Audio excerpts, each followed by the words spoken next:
Oh, yes. Ready or not, here we come.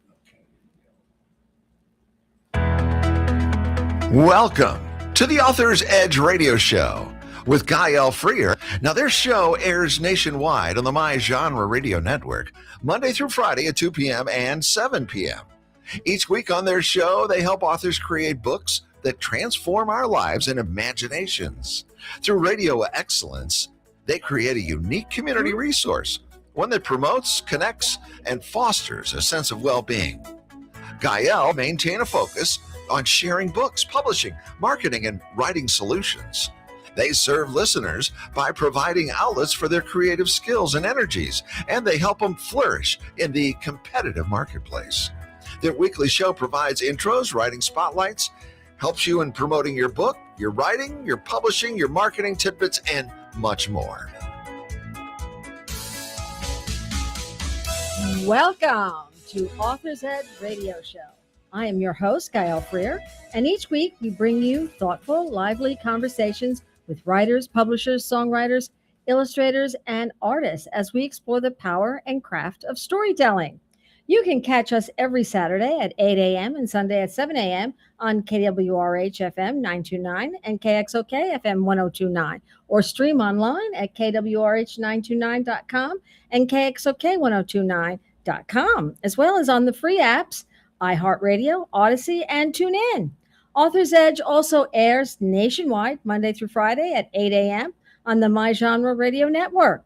Missed an episode? You can always find us on SoundCloud, YouTube, or at authorsedge.org. Now that's authorsedge.org. And before we step into her world of color and imagination, I'd like to take a moment to introduce today's guest, Tammy Jennings. Now, Tammy is an artist and digital illustrator living in St. Louis, Missouri. For commissioned paintings, she works primarily in acrylics and has created over 500 custom pieces tailored to individual clients' visions. She began taking illustration classes in 2020, and by 2023, illustrated her first children's book, Stand Tall, Little Twig, by Marianne Featherston. While Tammy finds inspiration in imaginary worlds, pets, and nature, her greatest joy comes from her family, who continue to inspire her creativity every day.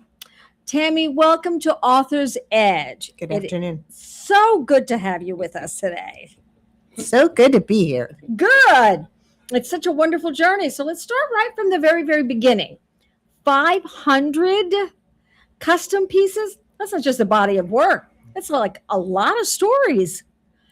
Was there a moment when it stopped feeling like a hobby and started feeling like something more? Yes.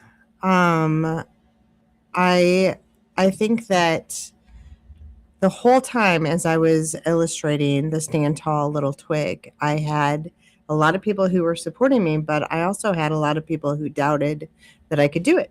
Oh my. And so it was really nice that I was able to push through that because I work a full-time job. So I was doing this 4 hours a day, either before or after work, sometimes split, and then on the weekends. And so that push, as far as like the paintings, like I used to be able to do like 1 or 2 a year. And then it got to where I was like really involved in doing more and more and more.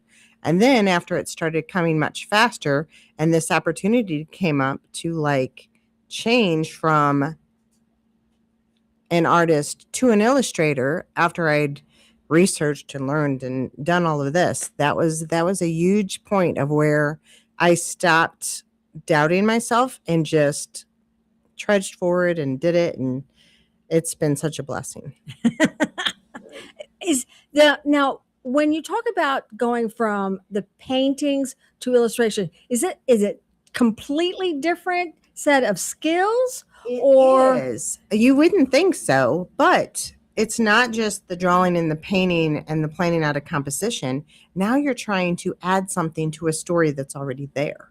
You're trying to find a way to either bring humor in or, like in this case, I know how to make beautiful pieces, but how to make your characters consistent, there's so many rules you would not know existed. Like, as you're going through these classes, they'll teach you, hey, you cannot have your character on the right side of the page looking off. You have to have it facing the other way. So they want all of these little tidbits of information to stick in your mind so that you can learn, hey, this is your margin, these are your edges, these are the areas to stay away from. You're going to have to leave room for words. It's just a different concept altogether. And you have to be very cognitive of all of these little nuanced things, Yes. as opposed to a great big thing you have to Yeah. navigate, as it were. And I love working on big paintings, but this is, I illustrated these digitally. It talks about the watercolor style, which it is, Mm-hmm. but everything that I was hearing said, hey, you want to do it digitally because if you run into either the author or an art editor who is going to say, hey, I don't want that shirt to be red, I want it to be blue, it's much easier to change. So what is the difference between doing it digitally or traditionally? Traditionally. So traditionally, then somebody is going to either paint them all and then you have to photograph it and then submit it. Or digitally, I work on my iPad on an app called Procreate with an Apple Pencil. And it just helps me to be able to make those changes. You find out ahead of time, how big is the book going to be? Is it going to be a vertical landscape? Mm-hmm, mm-hmm, you know? Mm-hmm. And so once you know all of those things, then you can get your measurements. You have to find out ahead of time, how is the publisher going to actually be when they go to print? Mm-hmm. Is it going to be one sheet at a time? Is it going to be the double spread? So there's just a lot of stuff. When you work primarily in acrylics. I do. What is it about that medium that makes it feel like home to you? As opposed to like watercolor or I know. pencils? I took an art class when I was 17, a senior in high school. Mm-hmm. I know I should have had them way before then, but that's when I That's the calling. That was when I first was like, oh, I really like this. And I didn't understand watercolor or oil. And, acrylic is just something that I have done for a long time, and it's easy. I like it because it dries so fast. And then if you don't like what you just painted, you can either do glazing and add to it, or you can just repaint the whole thing. So I, as far as have been appreciating oil as I get older, but I still work in acrylic. Yeah. Yeah.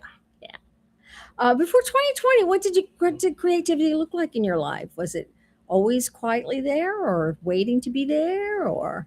Definitely always there. I have a lot of people who reach out for stuff I've never done before. A lot of people. And, like throughout the years, I've had somebody who's like, oh, I want this old man time on my motorcycle. Like, and then you figure out, okay, what kind of paints is that going to look like? What are you doing? And people who are like, oh, I want my mailbox painted, or I want a sign, or I want a bread box. And so it's been a lot of craft along with the painting before, people started, pet portraits. Pet portraits have been nonstop. Really? And a lot of the orders I get are memorial pet portraits. So somebody knows that I paint, their friend just lost a dog or a cat, and they're like, hey, can you get this done quickly? How about goldfish? I'm sorry. Goldfish. I haven't yet painted a goldfish. Yeah. People love their goldfish. They do. They do. I'm like, really? So you began illustrating classes in 2020. What sparked that decision to go that particular? That I totally blame on my sister, Amanda Flynn. She had a couple of years before that. We were both, as far as she told me, I had to join SCBWI. And she says, Now, what does that stand for? So, Society of Children's Books Writers and Illustrators. Okay. And that this was a good path to be able to learn more about the business. So she was like, I am writing books and I want you to someday illustrate them. Aha. And so she's done a couple of books. And of course, Yoga Baby, right? And God Made All Your Feelings. Mm-hmm. And she had a publisher that had picked up like 3 other ones, but then the publisher went out of business. So they didn't get published. They went back to her eventually. Okay. And so she has all of these things and she writes stories and they're on her computer. But we met in January and started to brainstorm about the book that we want to do together. Okay. And what So- is the book? Well, wait a minute. We'll get to that in a little bit. Yeah. So where did you study to learn the basic rules of illustration? So the first thing that I did is, besides join the SCBWI, is I started looking on YouTube, and they have so many Yeah. amazing things. So I found 2 guys that I really liked. So Aaron Blaze, who does creatureartteacher.com, I went ahead and signed up and started taking a few of his classes to learn some digital things. Mm-hmm. And that was amazing because I love wild animals. And so that is what he specializes in.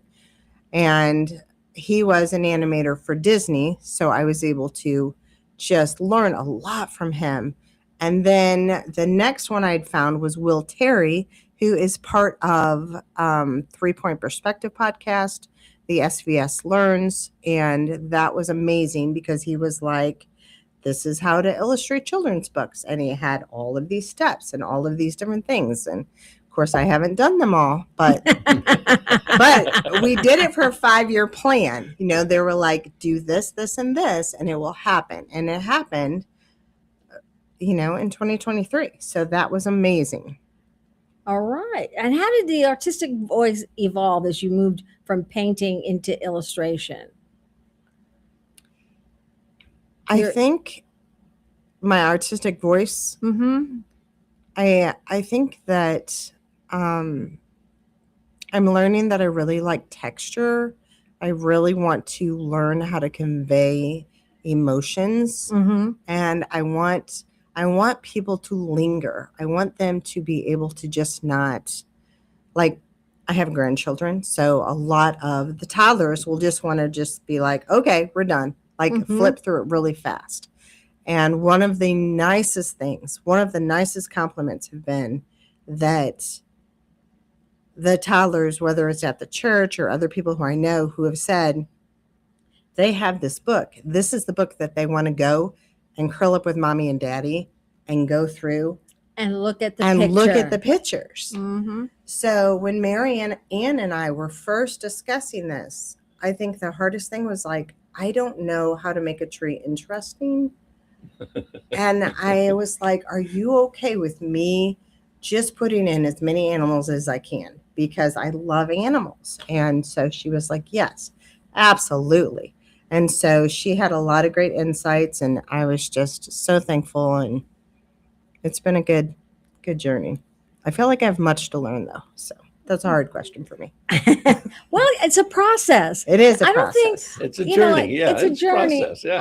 I don't think when we're doing things, especially with art, anything with art or with that has a voice in it, like Mhm. writing, illustrations, painting, that it's a process. It's not it's not like you're running to it. It's like how you get there. It's the learning, it's the creativity. I It's agree. not the end. It's not the ending. It's the process that you get there. You've got this really strong foundation as an artist, and then you step into illustrating for children, which feels like a whole different world, right? Yes. You illustrated your first children's book in 2023. How did that opportunity come to you? Actually, that was through my sister going to the Writers Guild meeting, and she hadn't been there in a while. It was just that her husband was busy and the kids were busy, and she said, hey, I need to go to this.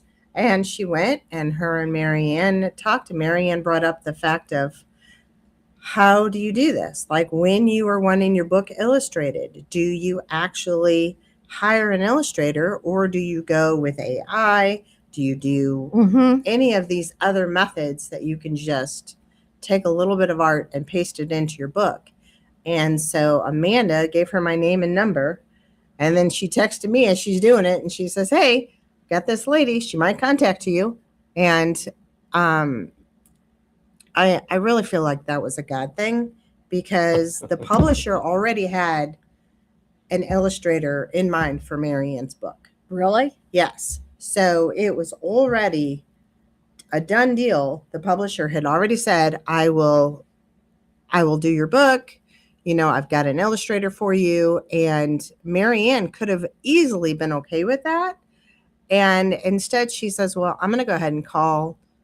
And we connected, we talked. She says, hey, I need to be able to show the publisher that you can do this. So she was like, is there any way that you can illustrate the twig and a red cardinal? And I said, sure. So I did some illustrations Mm-hmm. and I sent them on, and the publisher's like, you're hired. Wonderful. Yeah. Yeah. So it was really good. That's a real godsend. Yeah. It yeah. really is. It was a godsend. I mean, because that was her first book, and this is my first time illustrating. And it's really hard for people to take a chance on somebody who they don't know. Oh, yeah, I would think so. Absolutely. What surprised you most about illustrating for a children's book versus creating a standalone art? I think the fact that this is a collaboration. Like eventually, maybe if I would write my own story, then it would be a completely my project. But this is something that you have to tread carefully to ensure this is not just your baby. This is the baby of the writer. Mhm. Writing is so important. Mhm. And somebody has poured their heart and soul into this. You want to try to really make their vision come to life. So you don't want to push the wrong things. So Yeah. Yeah. Yeah. Collaboration. Yeah. Yeah. I can see Yeah. that being And you, paramount. yeah. And it is somebody else's baby. Yeah. And that's really important. You're listening to Author's Edge on KXOK 1029 FM and KWRH 929 FM, where we bring you conversations with creatives who inspire, inform, and remind us why storytelling matters. And today we're visiting with illustrator Tammy Jennings, and we're talking about Little Twig, Stand Tall, Little Twig. And it's her first book of illustrations. Did working within someone else's story feel freeing or a little intimidating at first? I think definitely a little intimidating. One of the things that I had suggested was to put a character on the tree. So when we were in the very first stages, I was like, why don't we put expressions? Why don't we put a face? Like I was thinking something totally different. And she said, no, I do not want that. And I'm like, okay, this is good because I'm learning what she wants and what she doesn't want. Mm-hmm. And she was so easy to work with. And there wasn't many things that she was like, no. So it's been really good. I'm sorry, I messed up the question. No, you didn't. Actually, what I was going to ask you, were there times when she said to you, yeah, I like that idea? Yes. And about the animals was a big one, because we talked about what that would look like. Mm-hmm. And I just, as far as, I think I just really wanted to push myself. Like the back cover is insane with all of the animals. That might be me, sorry. And I think that there were some that were really hard for me to do. And one of them was the fact of when she had said her words were about time. And it said years went by and Oliver went away for a long time. Mm-hmm. And this was one of the hardest things for me out of all of the things that I had to illustrate, because I had to figure out what that looked like Through time. through time passing. And I thought about the fact that people like to go outside with their hot coffee or tea, sit out in the morning, watch the sunrise, and you had to think about you still wanted the tree in the background, but you had to do a passage of time. And for me, Right. that's photographs. I love photographs. So that has been a really good way Yeah. of problem solving, figuring out, okay, what does this look like? Yeah. How can I do these emotions Yeah. Yeah. when your child flies the nest? Yeah. Have you considered illustrating other types of books, like board books, early readers, chapter books, or Yes. covers? I actually want to do it all, which is probably a huge problem because I hear all of the time with the SVS guys, hey, you need to pick a lane and try to focus on that. Mm-hmm. And so, Don't you have to experiment first a little you bit? do, you Yeah. Before you do. pick a lane? Before you pick a lane, I think you need to sample. Yeah, that I makes Yeah. sense. do because like I paint in acrylic, but I love all of it. So I will definitely dabble with colored pencils because that was what I did when I was young, and I Yeah. love it. So I just love being able to play because, around. I mean, you have to play before you can pick a lane. Yeah.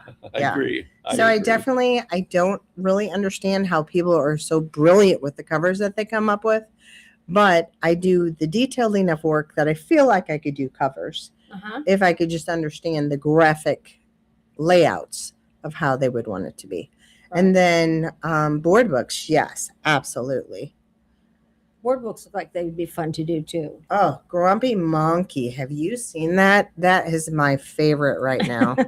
My husband, as far as he knows me very well, like he totally bought me that for Christmas. And I'm like, yes. And I'm like, I know, shouldn't be getting so excited over a board book at my age, but just the art is just amazing. Okay, so how do you visually translate emotion for young readers? I don't know if we can show this, but Yeah. this is one that I see. Yeah. that is going to be for the new book.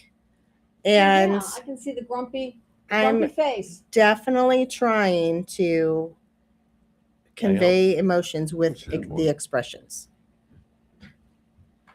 Can you see the grumpy face there? So this is going to be on the new book. Yeah, I can see the grumpy face. Stumpy Makes Friends. Yeah, grumpy makes friends. Oh, I love it. You say the new book, it's another Marianne project? Yeah. Working with her? Yeah, this Yes. is one that Marianne wrote. Okay. She actually has a friend who was telling her about this squirrel that does not have a tail. So That's right. She was telling us about it. Yes. On our last meeting. So she's Right. like super excited to, she was like, okay, I'm going to write a story. And she was like, Tammy, will you illustrate this one? And so she got the story done and I read it over and I'm like, okay. Okay, so I'm really curious about now. My husband's an artist as well, and I'm always baffled by the fact that he can create these images or he can create the sculpture, and I have no idea how he. I mean, I go from point A to point B to point C straight. Okay, that's it, and then he can create these huge pieces, and I'm like, how does it come from here to here, and I can see it. So I'm always curious how artists actually do what they do. So let's talk. Actually, we're getting close to our radio break. So we're going to take that radio break. I'm going to do a little advertising here. And then when we come back, we're going to talk about your process. Okay. So we're just going to talk. We're going to get to the part where you really start to paint us a picture. We're going to take a quick break. So stay with us. We'll be right back with more from Tammy Jennings. This segment of Author's Edge is brought to you by Blue Rooster Publishing, guiding writers from dream to finished book, helping you create stories that enlighten, connect, and endure, because great stories deserve to be heard. Authors, artists, and creative entrepreneurs want your book or your project in front of a literary audience that's already listening. Author's Edge offers promotional opportunities on KXOK 1029 FM, KWRH 929 FM, and across the My Genre Radio Network. Whether you're launching a new book or building your platform, we can help you share your story. Ready to reach your audience? Call 573-714-1352. Visit blueroosterorg.com or email Gaelle Freer at outlook.com. That's Gaelle, GAELLE at outlook.com. And if you're looking to take that next step in your writing journey, join us September 12th for the Missouri Writers Guild Conference in St. Louis, a dynamic day designed to inspire, connect, and elevate your writing. We're honored to feature Ellen Hopkins, New York Times bestselling author of Crank, as this year's keynote speaker. If you're interested about your writing journey, this is an event you won't want to miss. Visit the Missouri Writers Guild website for full details and come to be part of the conversation.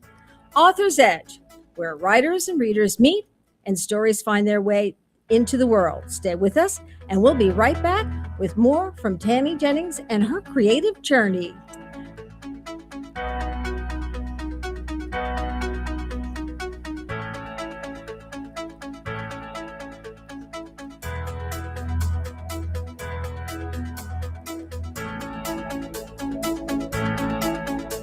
El Potro Restaurant and Market, located at 6920 Manchester Avenue, 1 block east of McCausland, offers the finest variety of Mexican and Central American groceries and goods. El Potro Restaurant serves authentic Mexican and Central American cuisine, including daily specials, not to mention the best horchata and tastiest margaritas in St. Louis. Open 7 days a week. El Potro, 6920 Manchester Avenue, 1 block east of McCausland. Jewels on Hampton in St. Louis Hills is paying some of the highest prices on gold, silver, diamonds, semi-precious colored stones, coins, flatware, and fine watches on site. Jewels on Hampton is a premier jeweler featuring Alvanza's jewel art designs with an exquisite selection of diamonds, semi-precious stone jewelry, and vintage watches. Their expert design team can restyle your jewelry to today's contemporary style. They also do jewelry and watch repair. Need extra cash? Jewels on Hampton is paying some of the highest prices on gold, silver, diamonds, semi-precious colored stones, coins, flatware, and fine watches. Bring in your collectibles and clocks, sports memorabilia, and figurines too. Jewels on Hampton, 4506 Hampton, just 3 blocks south of Chippewa. Call them at 314-752-5000. 314-752-5000. Jewels on Hampton. Merton Services is a heating, air conditioning, and commercial refrigeration business that's been providing exceptional services in St. Louis for over 50 years, and they take pride in providing services and comfort to both residential and commercial customers. With the temperatures rising in the summer and dropping in the winter, your comfort and health can be put in jeopardy. With proper checks and maintenance, Mertens will keep your equipment in top shape. And when it's time to replace your furnace or your air conditioner, they've got you covered. With a wide range of options, Mertens has the perfect HVAC system to fit all of your needs. To find out how the good folks at Merton Services can help you with all of your HVAC needs, contact Merton Services at 314-845-1500. That's 314-845-1500. Merton Services, 314-845-1500. And we're back. So we were starting, and we're back with Tammy Jennings, and we're talking about her creativity and her illustrations. And we were going to start talking about her creative process and her inspirations. So who are your favorite illustrators? Well, my favorite illustrators when I was growing up was Norman Rockwell, which we all know. Yes. My dad is a comic book collector, and my favorite out of all of those comics was the ElfQuest series. Wendy Piney was my favorite. She does elves like no one else, and wolves, and that was my favorite. But then I definitely like currently Dan Santat. Of course, he does so many awesome works. For example, what are some of the books that he? So he does like the Beagle, and he's done the Aquanaut, and he just it's funny because you can follow so many people now on Instagram and being able to learn from that, and right, he's just a favorite. So he does really well. Max Lang, of course, with the grumpy monkey, because ever since Christmas, I'm just like, look at this. So, but yeah, there's a lot of good ones out there. What is the creative process from initial sketch to the final illustration? One of the things with working with Mary Ann is that she will have the ideal in her head of what she is looking for a character to look like. So on this one, on the squirrel, she told me she wanted a fox squirrel. Well, I didn't know what a fox squirrel was. Like, I know what the squirrels that run around in the trees look like by my house, but I didn't know what a fox squirrel was because she told me she needed it to be orange and gray. And so one of the things that I will do is I will definitely take a couple of reference photos and show what they are, and then I will start sketching out ideals for the character. And they're going to be super simple. Like, these are the things that you can't actually send to a publisher because they want more of a finished look. But I start doing them in different various expressions, different poses, so that you can get the feel for this character and how is this character moving, feeling, running. Now, do you do this in pencil or do you do this on your iPad? I do this, well, both, but on this particular one, this was on my iPad. So I just mark it that the pencil that I'm using is actually with the pencil sketch like I would do on paper. And I have a covering on it so that it feels like paper when you're writing on it. So, and then that way, and I switch back and forth. I mean, there's a lot of times when I start art as a drawing or a watercolor, and then I'll snap a picture of it and then put it on my iPad and continue on from there. Oh, okay. So can you walk us through a specific illustration that was harder to figure out? Yes. And I'm going to show you the newer one. So this is the one, it doesn't have the words yet, but what this is when all of a sudden you realize in this new book that Stumpy doesn't have a tail. And In this one. yeah, in that one. So what we were doing is she had the words that all of the squirrels were making. Oh, right here. He doesn't Yep. have a tail. He doesn't. Oh, He just yeah. has a little stump. Yeah. You look, you can see real close. He doesn't have a tail. And so No tail. the really fun thing about this is like how to highlight that, how to get, because the publisher loved Doug Sykes. So he had said to her, why don't you do this more of a school environment? And so you have to have some reason for all of these young animals to be together. And so I was like, okay, what would they be doing? And I'm like, well, they might be lining up at the drinking fountain. Right. So you have to like play around with it and being like, okay, how am I going to do this? And then all of the squirrels are laughing at him and pointing and making fun of him. Well, all the other animals are like, do, do, do, do, do. So I've got a beaver that's chewing on the stick, and I've got that's so cute. a rabbit that's just, playing with the flower, So you have to be like, okay, how do I focus it on this?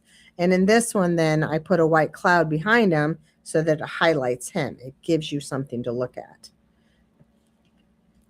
Now, you also mentioned imaginary worlds, and pets and nature. Where did these inspirations meet for you? I really think my dad has a deep love of movies and books, and my mom had a love of books. So Sunday after church, we all had to be quiet and reading books. That was our Sunday afternoon. And with Dad having so many fun books, comic books, because I grew up on Edgar Rice Burroughs with the Tarzan series and Modesty Blaze and all of these things that Dad would collect, and probably some inappropriate things, but that's okay. Yeah, but amazing books. And so we all grew up just reading constantly. And Mom, I mean, when I first picked up a pencil, we were over your bubbly personality reminds me of my mom.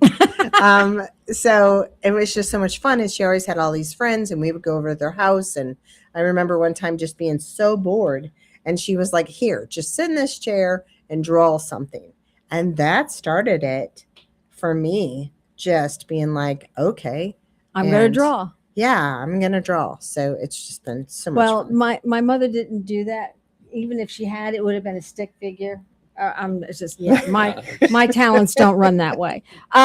So okay, so when you get stuck creatively, how do you get back into the flow? I mean, how do you get? Honestly, you have to be living life.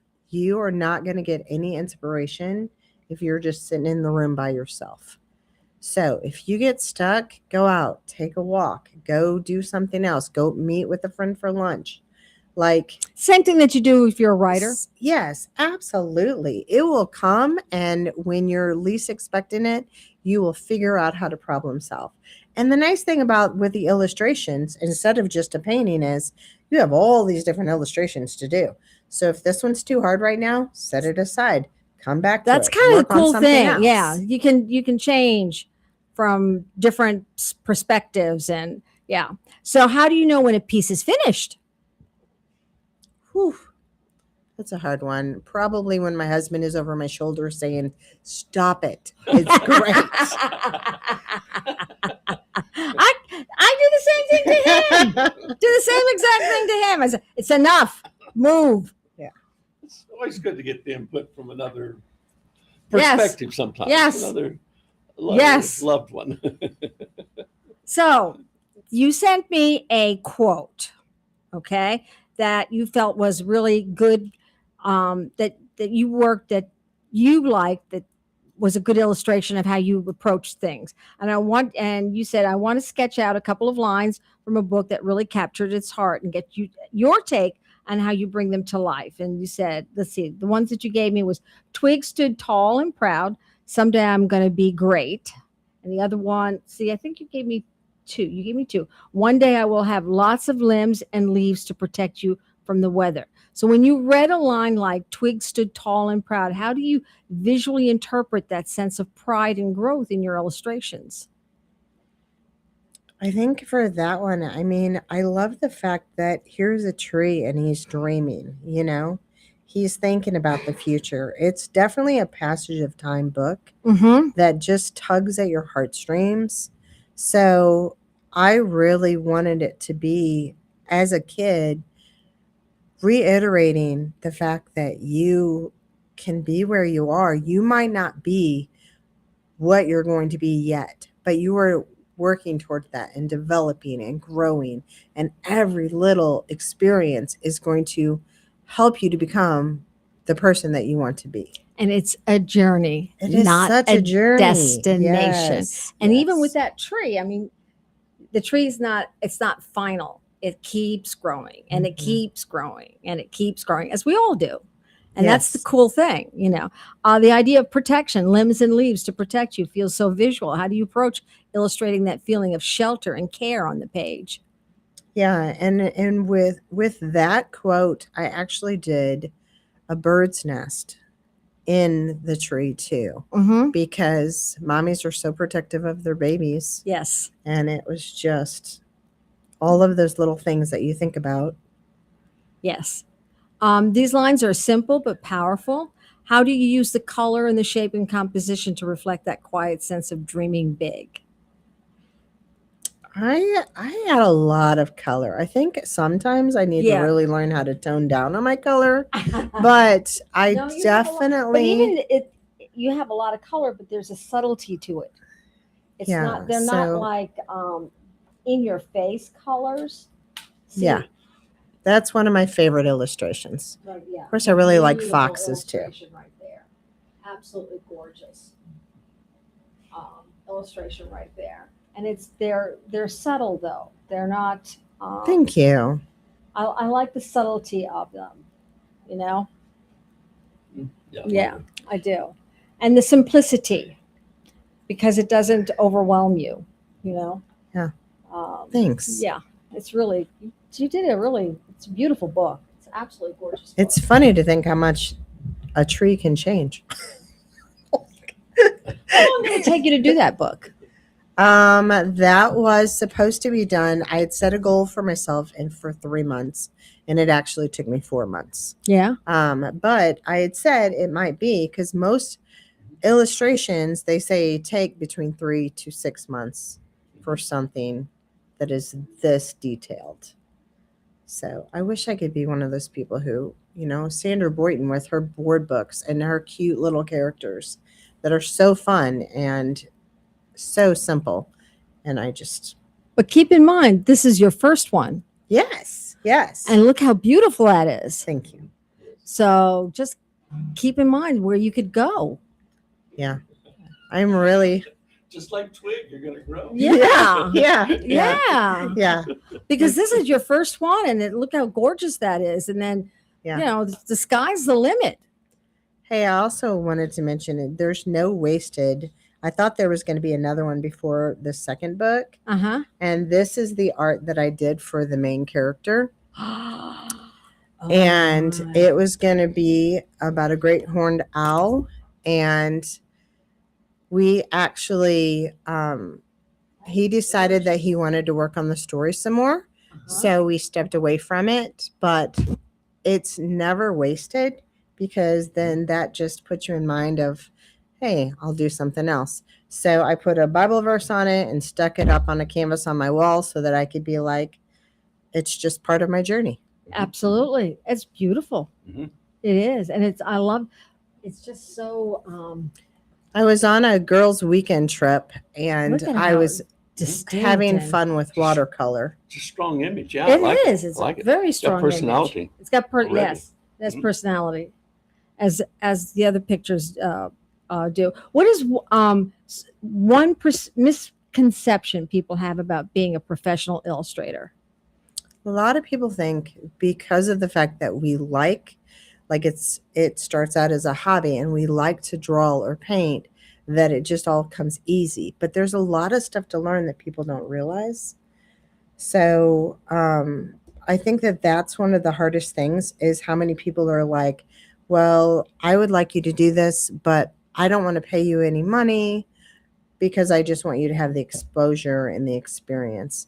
I think that has been a really hard thing, because you don't say, hey, I'd like you to fix my car for free, because For the experience of for fixing the my car. experience, No. and so No. that's been quite a lot. People really say that to you?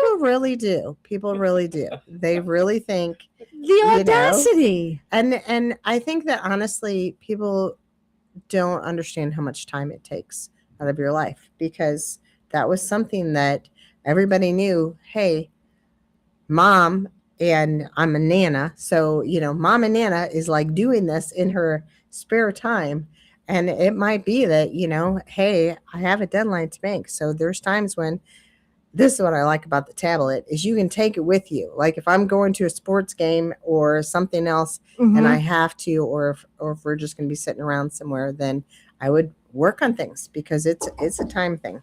So Yeah. it's good. Okay. Any tips for how to get started as an illustrator? Yes. So tips on illustrating. Of course, draw a lot, build a portfolio. A lot of people are using social media. Mhm. So make any products that you want, because you can put art on anything, whether that is canvases, bags. There's so many different things that you can do. A lot of people do it on t-shirts.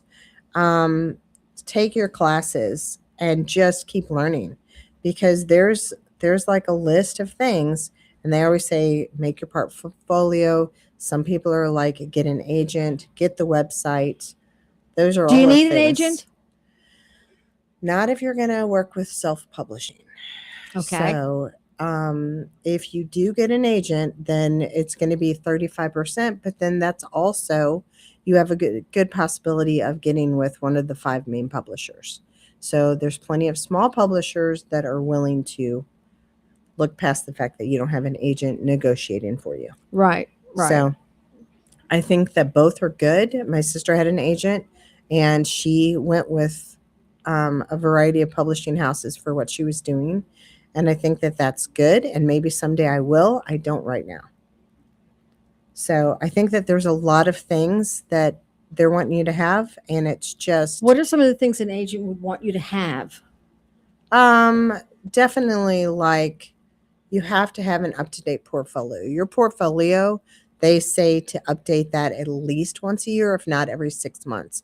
So they want you to have 12 to 20 images that are new and fresh and constantly updating what you do. Oh my goodness. Yes. So they're definitely going to want you to make sure that you're available time frame, you know. And what the agents do is they have a wide variety of people. It's not just you that they're working with. So they're going to be pushing you as something comes up that they think you'd be a good fit for. Because not everybody is going to want this type of art. Right. It's right, not going to fit every story. right. So Right. What do you need from the author, editor, or art director before you even begin drawing? definitely, I have said this time and time again, a finished story, which Marianne has been amazing with. So she makes sure that the story is finished and edited before I ever get it. And then the other thing is you can't just change. When you start doing these drawings, it is not easy to change from a landscape to Right. vertical, vice Yeah, versa. Yeah. Like you really need to know what dimensions of books. And there's all of these other ways to do it. So depending upon where you're going to go through and have it printed, some of them are going to want an 8x8. Some of them are going to want the 11, Yeah. I go through that all the time with with different 8.5 with- by 11. right. And, yeah. right. Yeah. So you really have to know the format of it before you start. And you have to understand how many pages that Mm-hmm. the author is wanting it to be. Right. And some, like some authors don't want every page with an illustration, and so it has to be planned. Yes. You have to have a plan. Yes. So we are listening to Author's Edge on KXOK 1029 FM and KWRH 929 FM. And I am your host, Gail Freer. And today's guest is illustrator Tammy Jennings, whose work beautifully blends with imagination, heart, and storytelling. Yay! Wasn't that good? I like that. I thought that was pretty good. I am getting so good at this, even if I only say so good. myself. How long does it take you to illustrate a picture book or a complete piece?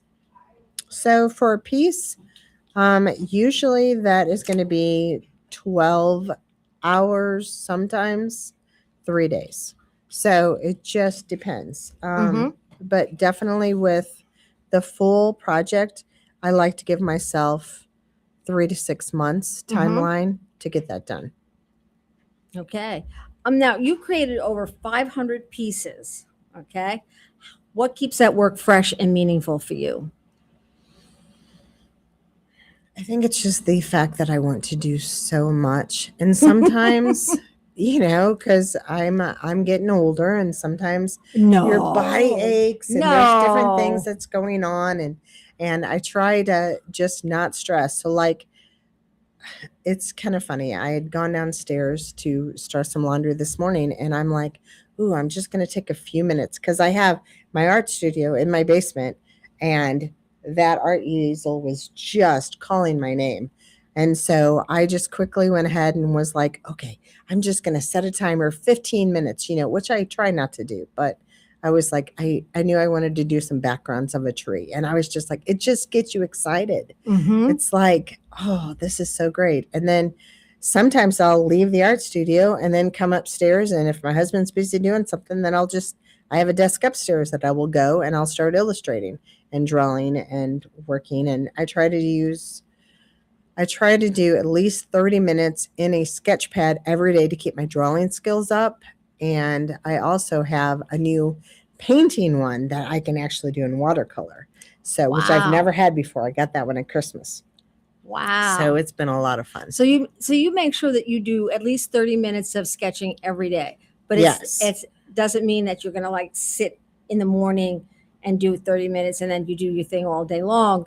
You just kind of fit it in your day. I just fit it into my day, because there's also exercising we're trying to do. I have an elderly dad who will show up, sometimes 6:30 in the morning and want to walk the dogs. Like, you don't know what the day is going to, Right. Right. so. Right. Is there a balance between meeting a client's vision and staying true to your own artistic vision and instincts? I think so. I think that you have How to. do you achieve that? I think you have to really stand up for what you like. There's a lot of stuff you have to be able to compromise, but you also have to really stand up and say, I don't believe that this is going to work. Mm-hmm. So What kind of situations were you in that with any of that with any of so Marion's? the Stand Tall Little Twig, Marianne was so good about letting me have whatever, because it was new to both of us and we were both learning. And then in Stumpy Makes Friends, we realized that she had said, well, can you put more animals in it? And I said, well, the only way that this would work, because it's a book about all squirrels, is if we make some of the animals, some of the characters, an animal. Mm-hmm. So then she was like, well, what about a deer? And I said, well, when you're brainstorming through the stuff, you think, okay, well, you're going to be at this eye level.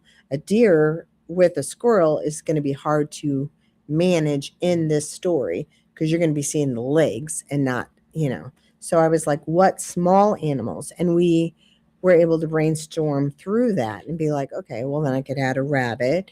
I could add, as far as the raccoon, I could do different things that are going to be getting along with the squirrels. Mm-hmm. So obviously couldn't put any foxes in because that would not be good.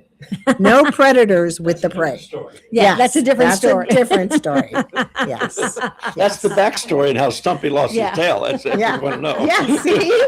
Yeah. Marianne, did you hear that? Marianne, you might need to go back and rewrite that the story. prequel. Yeah, that's not going to work real well. But has there been ever a time when you're just like, no, it absolutely cannot be done that way? I mean, where you're like, hard and fast. I don't think so, because I don't know. I grew up learning how to compromise very well. So Women do that. Yeah. Women are good at that. I must agree. What choice do I have? I'm sure Mark agrees too. Mark agrees too. Okay, Yeah. good. Everything's simpatico. Good. Yeah, it's simpatico. So you spend so much time bringing things to life visually, and you've been drawing from somewhere personal. And your family is your greatest joy. How does that show up in your art?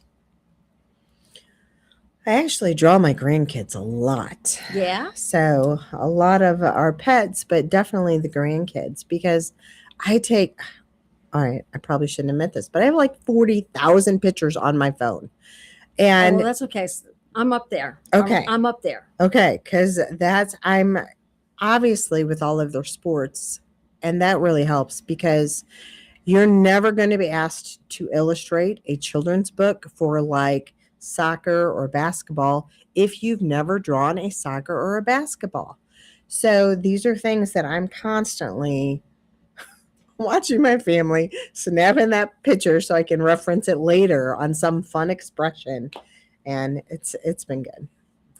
Do your loved ones ever recognize themselves in your work? Yes. Do you do everything true, or do you kind of do caricatures, or do you? I'm not good with caricatures, but because I really did think about that as a career, because I was like, when you're taking your kids or grandkids to the different places, and you've always got the person who's sitting there making these drawings so fast. I can't do that at all. It takes me a while to process and think and draw and redo. But I think that it's really important to just know who you are as you're going through art, and what you want to express. How do you balance your creative work with your family life?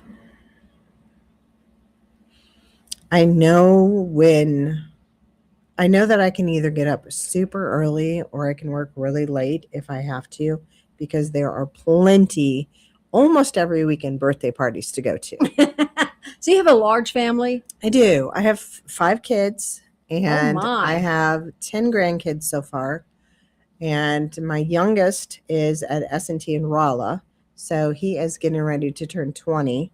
And my oldest is 40, and it's just a lot of things. Oh So my. I think that there's 22 of us in our immediate. 20. Yeah. Thanksgiving must be exciting. It is, especially since we get together with my sisters and brother and all So of their how families. many sisters? So I have 2 sisters and a brother, and so we all have, it's That's what I have. it's 2 pretty sisters. amazing. I have a Yeah. sister and a brother. Yeah. Well, I don't have 2 sisters. I have a sister and a brother. Yeah, so family is just really important to us. Lost mom about 4 years ago now, so unexpectedly, and so we've been even more so to where Jamie, if you listen to this, sorry, but he calls me pretty much every morning, and so which is really nice because he's walking his daughter to school, and and it's just little ways that we're really making sure to connect with each other, because life is short. Oh, and yeah. you need to live it to the best of your ability. Absolutely. So, what do you hope your art says about what matters most to you? I'm hoping to be able to really convey emotion and peace and love and family. And I'm wanting people to just, I feel like we just are so busy. I would like people to just be able to take a moment And breathe. and breathe. Yes. So, finally, when you step, wait, where can our listeners find your work and connect with you? Okay, so the website is in progress, but I am definitely on Facebook. I have a page. The Tammy Jennings art is pretty much my stuff for everything. So, And it's Tammy Jennings Art. yeah, Tammy And it's on Jennings Facebook. art. Yeah, it's on Facebook. They can find me under Instagram. Everything is Tammy Jennings art. So, All right. Wonderful.